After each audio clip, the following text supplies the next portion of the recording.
परवांच्या दिवशी राष्ट्रीय स्वयंसेवक संघ म्हणजे ज्याला आरएसएस म्हणतात, या आरएसएसला 100 वर्ष पूर्ण झाली म्हणून त्यांनी एक नागपूरला कार्यक्रम केला। या आरएसएसला 100 वर्ष पूर्ण झाली म्हणून देशाच्या पंतप्रधानांनी आरएसएसचा उदो केला, त्यांचं कौतुक केलं, त्यांचं खूप मोठं गुणगान केलं। अर्थात देशाच्या पंतप्रधानांकडून दुसरी काय अपेक्षा असणारच नाही, कारण ते त्या चळवळीत त्यांनी त्याच पठडीतून आले असल्यामुळे त्यांनी त्यांची स्वागत केलं। त्याच्यापूर्वी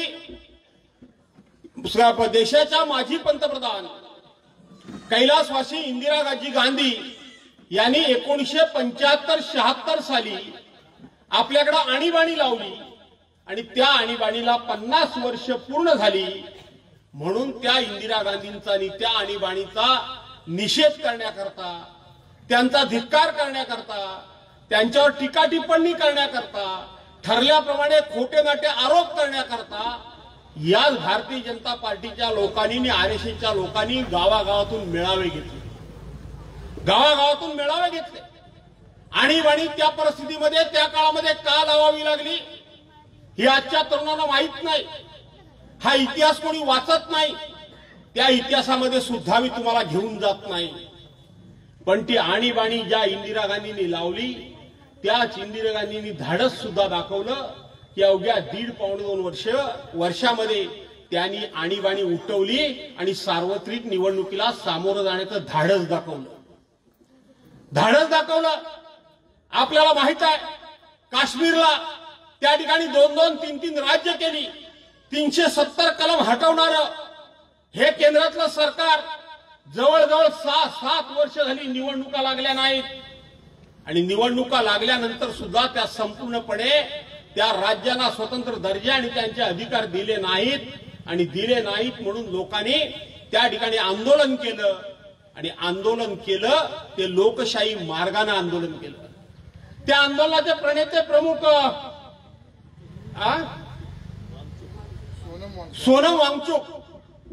सोनम वांगचुक नावाचे एक सदग्रस्त त्याने आंदोलन केलं। ते वांगचुक कोण आहेत माहितीये तुम्हाला? 40 देशांनी एक आदर्श शास्त्रज्ञ, एक आदर्श लोकशाहीवादी, एक आदर्श लेखक, एक आदर्श विचारवंत म्हणून 40 देशांनी ज्याला गौरवलं त्या माणसाला आज सरकारनं जेलमध्ये नेऊन टाकले। राजस्थानमध्ये अटक केली, काश्मीरमध्ये आणि जेलमध्ये नेऊन टाकलं राजस्थानमध्ये। अशा माणसाला अटक केलं आणि जेलमध्ये नेऊन टाकलंय, त्याच्यावर गुन्हा काय, त्यांची चूक काय, त्यांचा आरोप काय हे कोणी काही सांगायला तयार नाही। आणि म्हणून ज्या आणीबाणीची आपण चूक केली त्याची इंदिरा गांधींनी माफी मागितली, निवडणूक लावली। पण आज मी भारतीय जनता पार्टी आणि आरएसएसला प्रश्न विचारला की आज तुम्ही तुमच्या पक्षामध्ये येणाऱ्या प्रत्येक माणसाला कधी ईडीची धमकी देतात की नाही देतात, कधी सीबीआयची धमकी देता, कधी इन्कम टॅक्सच्या चौकशा लावता, कधी भ्रष्टाचाराचे आरोप करता, कधी त्यांच्या पाठीमागे पोलीस लावता आणि शेवटी त्यांच्या पाठीमागे भ्रष्टाचाराचे आरोप लावून ते तुमच्या पक्षात आले की ते स्वच्छ होतात, ते तुमच्या पक्षात आले की तुमच्या भाजप नावाच्या वॉशिंग मशीन मधून ते धुवून साफ होतात, ते दुसऱ्या पक्षात असले की ते फक्त टीकाखोर होतात, आरोपी असतात, चोर असतात, लफंगे असतात, लुच्चे असतात, भ्रष्टाचारी असतात आणि तुमच्या पक्षात आल्यानंतर ते स्वच्छ होतात।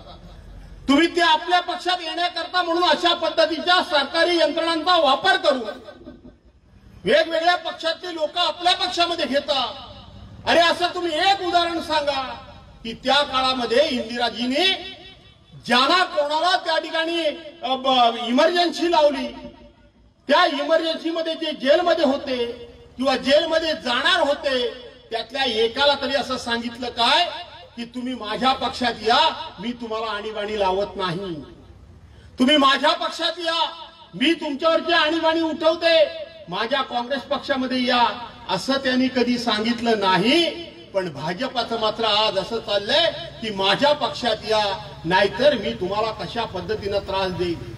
अशाच पद्धतीनं ग्रामीण भागामधल्या छोट्यातल्या छोट्या माणसांना हा त्रास आहे। तुम्हाला एक उदाहरण सांगतो.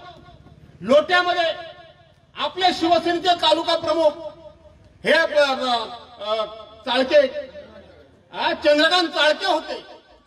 ते चंद्रकांत चाळके असतील, तो राजू आमरे असेल, तो विशाल घोसाळकर असतील, नाही तर आणखीन त्यांचे कोण कोण सहकारी असतील, या सगळ्यांच्यावर याच रामदास भाईने चोरीचे आरोप केले. सगळ्यांच्यावर चोरीचे आरोप केले. 2-3 महिने विचारणा, घरी कधी एक दिवस पोलीस बसून देत नव्हते. आले रे आले की पोलीस त्यांना शोधायला गेले. ते कुठे आपल्या मुलीबाळींच्याकडे, नातेवाईकांच्याकडे मुंबईमध्ये गेले, पुण्यामध्ये गेले, खारघरला गेले, आणखीन कुठे गेले, तिथं पोलीस शोधायला गेले. तिथं पोलीस शोधायला गेले. त्याला अक्षरशः चोर चोर चोर चोर चोर म्हणून त्याला जीणं मुश्किल केलं. त्यांचा नाईलाज केला आणि शेवटी त्यांनी असा विचार केला की सकाळ संध्याकाळ या पोलिसांचा सशे मिरा चुकवण्याकरता आपण आता ह्यांच्या पक्षात गेलेलं बरं. दीड वर्षानंतर ज्या पद्धतीनं कसायाला गाय धारिणी म्हणतात, त्या पद्धतीने हे लोक त्यांच्याकडे सरळ सरळ गेले. आज त्यांच्या मागे पोलीस लागलेले नाहीत. पोलीस आज कायद्याचे रक्षक राहिलेले नाहीत. पोलीस हे सत्ताधाऱ्यांचे दलाल झालेले आहेत. आणि म्हणून त्या दिवसापासून त्यांना कुठल्याही प्रकारचा त्रास नाही. ते नुसते आता निवांतपणे घरी बसलेत. काल परवा तो आमचा संतोष हुतेकर पोसऱ्याचा, हे अण्णा कदम, सकाळ संध्याकाळ त्याच्या घरी जायचं. सकाळ संध्याकाळ भाईनी पाठवलंय, भाईनी पाठवलंय, भाईनी पाठवलंय, भाईनी पाठवलंय. हे कशा करता भाईनी पाठवलंय? अरे तुमचे विचार स्वच्छ असतील, तुमचं वागणं चांगलं असेल, तुमच्याकडे विकास काम करण्याची क्षमता असेल, तुमचं मन निर्मळ असेल आणि तुम्ही स्वच्छ चारित्र्याचे असताल तर लोक स्वतःहून तुमच्या जवळ येतील. सकाळ संध्याकाळ तुम्ही लोकांना गोळा करण्याकरता का आपली माणसं पाठवता? शशिकांत चव्हाण, अण्णा कदम यांच्यासारखे रिकामी लोक बसलेलेच आहेत. ते सकाळ संध्याकाळ जाणार नाही. भाईनी बोलवलंय, भाईनी आमच्या पक्षात बोलवलंय, भाईनी आमच्या पक्षात बोलवलंय. तो बिचारा शेवटी नाही होय नाही होय म्हणताना आता परवा 4 दिवसापूर्वी गेला. का गेला माहितीये अंकुश तुला? तू नेहमी त्याच्या घरी पण गेलो होतो तालुका प्रमुख म्हणून. मला वाटतं मी मगाशी तुमचं नाव घेतलं नाही का? घेतलं भाषणाला सुरुवात करताना घेतलं. आणि म्हणून आपण दोघे गेलो होतो, त्याला समजावून सांगितलं. तो म्हटला मी जाणार नाही. 4-6 दिवसांना मी फोटो बघितले. तो संतोष हुतेकर होता कुठे? संतोष हुतेकर होता थायलंडला. यांच्या बरोबर या मराठा अण्णा पण होता. अण्णा कदमांपासून सगळ्यांबरोबर थायलंडला होता. आता तुम्हाला काय लोकांना माहित असेल, मी कधी गेलो नाही, पण थायलंडचं मॉलिश मला वाटतं फेमस आहे.